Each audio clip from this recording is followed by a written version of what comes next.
Hi. Hi.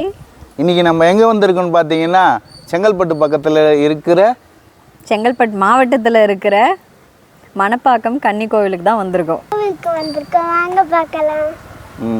வாங்க பார்க்கலாம். கடைசியில் இதை கோவில் சேனலில் ஆக்கிடாதீங்க அப்படின்னு என் கணவர் என்னை திட்டுகிறார். ஆக்சுவலாக இன்றைக்கி எங்கன்னா சுற்றி பார்க்கணும், சாட்டர்டே சண்டே லீவ் ஆச்சு, வெளியில் போகலான்னு பிளான் பண்ணால் பக்கத்தில் எங்கே போகிறதுன்னு தெரியல, சுற்றி பார்க்குற இடம் எதுவும் தெரியல. உங்களுக்கு தெரிஞ்சால் மறக்காமல் கமெண்ட் பண்ணுங்கள். வீட்டு பக்கத்துலேயே கன்னி கோவில் இருக்கிறதால சரி மணப்பாக்கம் கன்னி கோவிலுக்கு போயிட்டு சாமி தரிசனம் பண்ணிட்டு வரலாம். அதுவும் எங்கே ரொம்ப ஸ்பெஷல், ரொம்ப சக்தி வாய்ந்த அம்மன் இல்லையா, அதனால தான் இங்கே வந்திருக்கோம். எப்பயுமே கன்னி கோவிலுக்கு ஒரு தனி ஹிஸ்ட்ரி இருக்குது, எங்கள் பாட்டிலாம் எனக்கு சொல்லுவாங்க. மெயினாக வந்து இது ஏன் வீடியோ எடுத்து போடுறாங்கன்னா இது அவங்க ஊர், அதனால். ஆமாம், அம்மா வீட்டுக்கு வர்றதுக்கு ஒரு சாக்கு வேணும்ல, அதான். ஒரு ஆள் மிஸ்ஸிங். எங்கே எங்கே ஆதிரை ஆதிரை தூங்கிட்டு இருக்காங்கங்க, வெயில தூக்கிட்டு வர முடியல, மிஸ் பண்றீங்க அப்படின்னு சொன்னா ஃபீல் பண்ணாதீங்க. நெக்ஸ்ட் வீடியோல ஆதிரை கூட ஜாயின் பண்ணிக்கிறோம். என்னதான் நான் இந்த ஊர் பொண்ணா இருந்தாலும் இந்த கோவிலுக்குன்னு ஒரு வரலாறு இருக்கு அப்படின்னு இப்பதான் எனக்கே தெரிய வந்தது. இந்த கோவில போய் வீடியோ எடுக்கும்போது நிறைய புது விஷயங்கள் நான் தெரிஞ்சுக்கிட்டேன். அதை இந்த வீடியோல உங்க கூட நான் ஷேர் பண்ண விரும்புறேன். வீடியோல போறதுக்கு முன்னாடி இந்த சேனலை ஃபர்ஸ்ட் டைம் பாக்குறீங்கன்னா மறக்காம சப்ஸ்கிரைப் பண்ணுங்க, சப்போர்ட் பண்ணுங்க, லைக் அண்ட் ஷேர் பண்ணுங்க. இப்போ நம்ம வந்து செங்கல்பட்டு மாவட்டத்துல இருந்து ஒரு 9 கிலோமீட்டர், செங்கல்பட்டு பஸ் ஸ்டாண்ட்ல இருந்து ஒரு 9 to 10 கிலோமீட்டர்ஸ் தாண்டி உள்ள வந்தாது பாக்கம் அப்படின்ற ஊர்ல இருக்கிற இந்த அருள்மிகு கன்னியம்மனை நீங்க தரிசனம் பண்ணலாம். அதுக்கு முன்னாடி ஒழலூர் கிராமத்துல இருக்கிற வாராகி அம்மனை தரிசனம் பண்ணிட்டு போயிடலாம். ஏன்னா இந்த கோவிலை தாண்டி தான் நம்மளுக்கு மணப்பாக்கம் கன்னி கோவில் ரீச் ஆக முடியும். வாங்க பார்க்கலாம். ஒரு வருஷம் ஆயிடுச்சு இல்லைங்க கோவில் கும்பாபிஷேகம் முடிஞ்சு.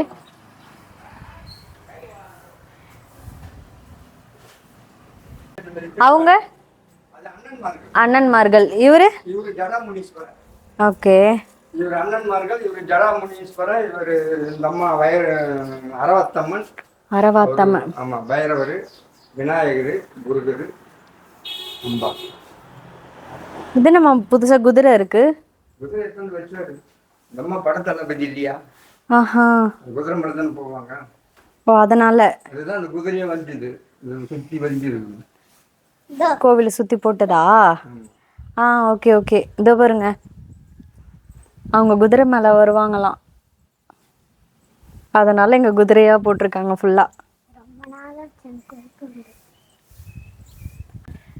தத்ரூபமாக வரைஞ்சிருக்கிறாங்க. எல்லா ஒரு படத்துக்கும் அந்த கண்ணில் தான் உயிர் இருக்குன்னு சொல்லுவாங்க. அழகாக இருக்கு.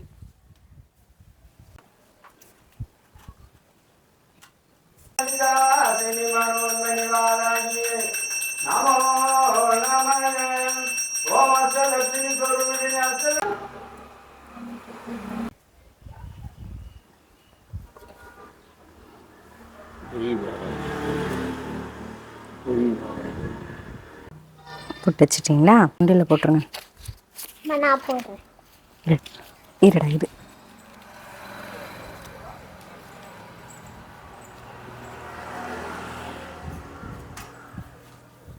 ஓகே.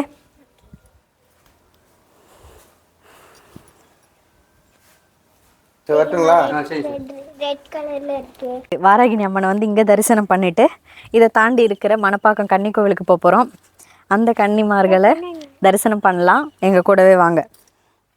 நம்ம மணப்பாக்கம் கன்னி கோவிலுக்கு போறதுக்கு முன்னாடி எங்க ஊரை பத்தி நீங்க தெரிஞ்சுக்கோங்க. ஒழலூரை தாண்டி தான் இந்த மணப்பாக்கம் கன்னி கோவில் இருக்கு. ஒழலூர்ல இருந்து மணப்பாக்கம் போற வழி ஃபுல்லாவே பச்சை பசேல்னு 2 பக்கமா வயல்வெளி அவ்வளோ அழகா இருக்கும். பார்க்கறதுக்கே கண்ணுக்கு அவ்வளோ குளிர்ச்சியா இருக்குங்க. அந்த சைடு போனாலே எப்பயுமே சில்லு காத்து தான். அதுவும் சின்ன வயசுல நாங்க வந்து விளையாடின அந்த பம்பு செட், மோட்டர் ஷெட்லாம் அங்க இருந்தது. இந்த பக்கமும் ஃபுல்லா கரும்பு தோட்டமா இருந்தது. இப்பதான் எல்லாமே சேஞ்ச் ஆகுது இல்லைங்களா, அந்த காலத்தின் மாற்றம் தான். இந்த இடத்துல கோவிலுக்கு போற என்ட்ரன்ஸ் இதுதான் கோவிலுக்கு என்டர் ஆகிற வழி.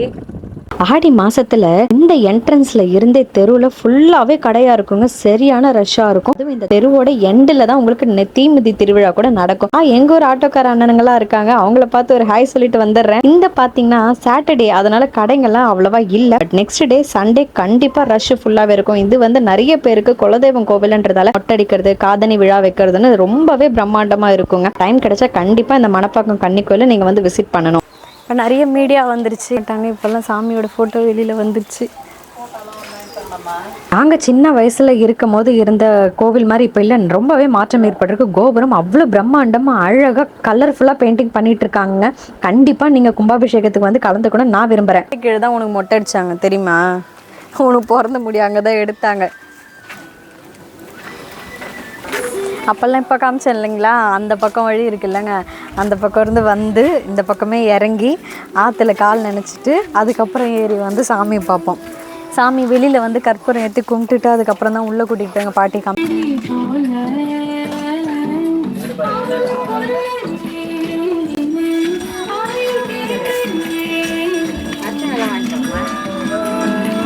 பின்னாடி பக்கம் கூட என்ன கட்டுறாங்க. இங்கே என்ன ஆயா கட்டுறாங்க? ஐயனார் சாமிக்கு அந்த 7 பேர் இருக்காங்களா அவங்களுக்கா? ஓஹோ, பாலாறு செங்கல்பட்டு பக்கத்தில் ஓடுற இந்த பாலாறு தான் இது. தண்ணி ஃபுல்லாக இந்த கரையிலேருந்து அந்த கரையை தொட்டு நுரையோடு அவ்வளோ தண்ணி போகும் நவம்பர் மாதம். இவங்கெல்லாம் எங்கள் ஊர் அக்காங்க, ஜாலியாக கோவில்லையே வந்து என்ஜாய் பண்ணிட்டு இருக்கிறாங்க. வெயிலாக இருந்தாலும் மழையாக இருந்தாலும் ஜாலியாக இருப்பாங்க. இவங்கெல்லாம் எங்களை மாதிரி கிடையாது. இதே ஊர்லேருந்து பொங்கல் வைக்க வரவங்களுக்கெல்லாம் விறகு ஈஸியாக கிடச்சிடும். வெளியூர்லேருந்து வரவங்க வாங்கிப்பாங்கல்ல, அதுக்காக. ஃபஸ்ட்டுலாம் கோவிலுக்கு வந்து ஈஸியாக உள்ளே போக விட்டுருவாங்க. ஆனால் இப்போ வந்து நிறைய ரெஸ்ட்ரிக்ஷன்ஸ், இந்த பக்கம் போகணும் அந்த பக்கம் போகணும். நீ கோவிலை வந்து சீரமைக்கிறாங்க, பெருசாக்குறாங்க. இந்த ஒரே ஒரு வேப்ப மரம் உள்ளே இருக்குது, அவ்வளோ வந்து ப்ரெஷியஸானது. இங்கே என்ன வேண்டிட்டு போனாலும் அது வந்து கண்டிப்பாக நடக்கும். இவ்வளோ இந்த குடோன் மாதிரி இருக்கு இல்லையா, அந்த கோவிலோட மேற்கூரையே வந்து இவ்வளோ நாள் போட முடியல. இத்தனை வருஷமாக 20 வருஷத்துக்கு மேலே இந்த கோவிலில் மேலே வந்து மூடணும், கூரை வச்சு கோவில் மாதிரி எழுப்பணும்னு ரொம்ப ட்ரை பண்ணுறாங்க. ஆனால் அது இத்தனை வருஷமாக அது முடியவே இல்லை. அது என்னன்னு தெரியல, அவங்க ஆகாச கண்ணின்றதெல்லாம் அப்படியே ஓப்பனில் தான் விட்டுருக்காங்க போல். வாங்க பார்க்கலாம். இந்த கோவிலுக்கான கதை, இந்த 7 அக்காமார்கள் தங்கைமார்கள் இந்த கன்னி சுவாமிகள் வந்து பாலாத்தங்கரையிலிருந்து எழுந்து மேலே வரும்போது அக்னி வீரர்கள் வந்து அவங்கள துன்புறுத்தினதாகவும் அவங்கள கஷ்டப்படுத்த கிட்ட வந்த போது அவங்க சிவபெருமானோட அருளால் அந்த 7 அக்னி வீரர்களையும் அங்கேயே தும்சம் செஞ்சு அடக்கம் பண்ணிட்டதா சொல்கிறாங்க. அவங்கள தான் அந்த சாமிக்கு எதிரில் 7 பேராக வச்சுருப்பாங்க வேங்கைகளாட்டம். நீங்கள் இந்த கோவிலை வந்து விசிட் பண்ணால் கண்டிப்பாக நீங்கள் தெரிஞ்சுக்கலாம். சொன்னேன் இல்லையா, அந்த மரம், நான் ஒரு மரம் சொன்னேன் இல்லைங்க, ஒரே ஒரு வேப்ப மரம் வந்து இந்த கோவிலோட மேற்கூரையை வந்து தடுத்துட்ருக்கு, கட்ட முடியல, இவங்க ஆகாய கன்னிகள் அப்படின்லாம் சொன்னேன் இல்லையா. அந்த மரத்தை இப்போ வெட்டி இருக்கிறாங்க. ஒரே காரணம், ஃபுல்லாக கோவில் மாதிரி கோபுரமாக அழகாக மேற்கூரை வச்சு கட்டணும் அப்படின்னு. பாருங்கள், ஃபுல்லாக பெயிண்டிங் ஒர்க் நடந்துட்டுருக்கு. இங்கே பாருங்க, அற்புதமாக இல்லை? இவங்கெல்லாம் காவல் தெய்வங்கள், அக்னி வீரர்கள்னு சொல்லுவாங்க. அவங்கெல்லாம் கும்பாபிஷேகம் நடக்கும் போது தான் வந்து இருக்கிற இமேஜ் உள்ளே இருக்குல்ல சாமி, அதோட இமேஜ் இதுதான். பாம்பு வந்து நிலா முழுங்குறது, பக்கத்தில் வந்து பல்லி மீன், அண்ட் தென் ஆமாம் பல்லி மீன் அதெல்லாம் வரைஞ்சிருக்காங்க. பெயிண்டிங் நல்லாவே இருக்குது, அழகாக டிஃப்ரெண்ட்டாக. அக்னி வீரர்கள்லாம் வந்து முகத்தை மறைச்சி வச்சுருக்காங்க. பெயிண்டிங் ஒர்க்கில் முடிஞ்சிருச்சு, ஆனால் முகத்தை மறைச்சி வச்சுருக்காங்க. கூடிய சீக்கிரம் ஓப்பன் பண்ணிவிடுவாங்க. இந்த இடம் இருக்குது இல்லைங்க, நான் சின்ன வயசாக இருக்கும் போது கோவிலுக்கு வெளியில் கற்பூரம் ஏற்றி சாமி கும்பிட்டுட்டு உள்ளே போவோன்னு சொல்லுவோம்ல, அந்த இடம் தான் இது. ஃபுல்லாக மாடிஃபை பண்ணிட்டாங்க. சுவர்லாம் வைக்கவும் இந்த இடம் டிஃப்ரெண்ட்டாக இருக்குது.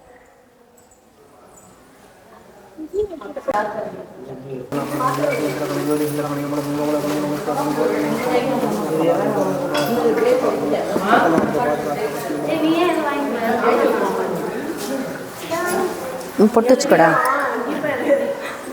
பொட்டு எங்கோங்க. எல்லா கோவிலும் கொடுக்குற மாதிரி பியூர் ஒயிட் கலர் வாசனை விபூதி அந்த மாதிரிலாம் இங்கே கிடையாது. எப்பயுமே இந்த சாம்பல் நிறத்தில் இருக்கிற இந்த விபூதி தான் இந்த கோவிலில் கொடுப்பாங்க. அத்தனை வருஷமாக இது ஒன்று தான் மாறாமல் இருக்குது இந்த கோவிலில்.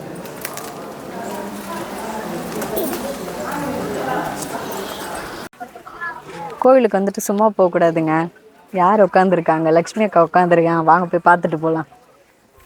எங்கள் வீட்டில் எந்த விசேஷமாக இருந்தாலும் எங்கள் லக்ஷ்மி அக்கா கையில் தான் வந்து நாங்கள் வளையல் வாங்கி போட்டுட்டு போவோம்.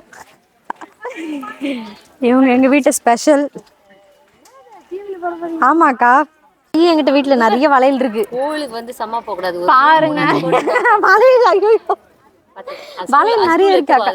வளையல் இருக்கு எங்கிட்ட வீட்டில் நிறைய இருக்கு. ஏதாச்சும் ஒரு மாடல் வளையல் போட்டு தான் போகணும். பொண்ணு எப்படி இருக்குது? நல்லா இருக்கு. வீட்டில் ஆஷிக்கிட்டு விட்டு வந்துருக்கேன்.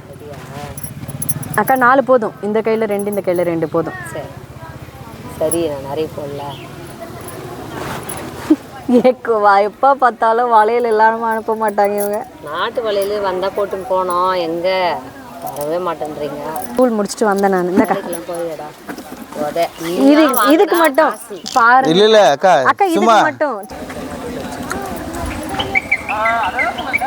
சாமி தரிசனம் பண்ணிட்டு கிளைமேட்டுக்கு ஏற்ற மாதிரி ஒரு லெமன் சோடாவை சாப்பிட்டுட்டு அங்கே இருக்கிற கடையெல்லாம் ஜாலியாக சுற்றி பார்த்துட்டு பர்ச்சேசிங் முடிச்சுட்டு அங்கேருந்து நாங்கள் கிளம்பிட்டோம். நீங்களும் கண்டிப்பாக இந்த கன்னி கோவிலில் வந்து கன்னியம்மன் சாமி நீங்களும் தரிசனம் பண்ணணும். எங்கள் ஊர் கோவிலுக்கு வந்துட்டு போகிறீங்க, எதுவுமே சொல்லாமல் போகிறீங்க. இந்த கோவிலை பற்றி நீங்கள் என்ன நினைக்கிறீங்க? ஓகே நல்லா தான் இருக்கு. இவ்வளோ சிம்பிளான ஃபீட்பேக்காக நான் எதிர்பார்க்கலையே. இந்த வாகனத்தில் நாங்கள் புறப்பட தயாராக இருப்பதனால் உட்கார்ந்தியா? விட்டா அம்மா விட்டுட்டு நீங்கள் 2 பேரும் கிளம்பிடுவீங்களே. Okay bye. அடுத்த வீடியோவில் சந்திக்கலாம். டாட்டா பாய்.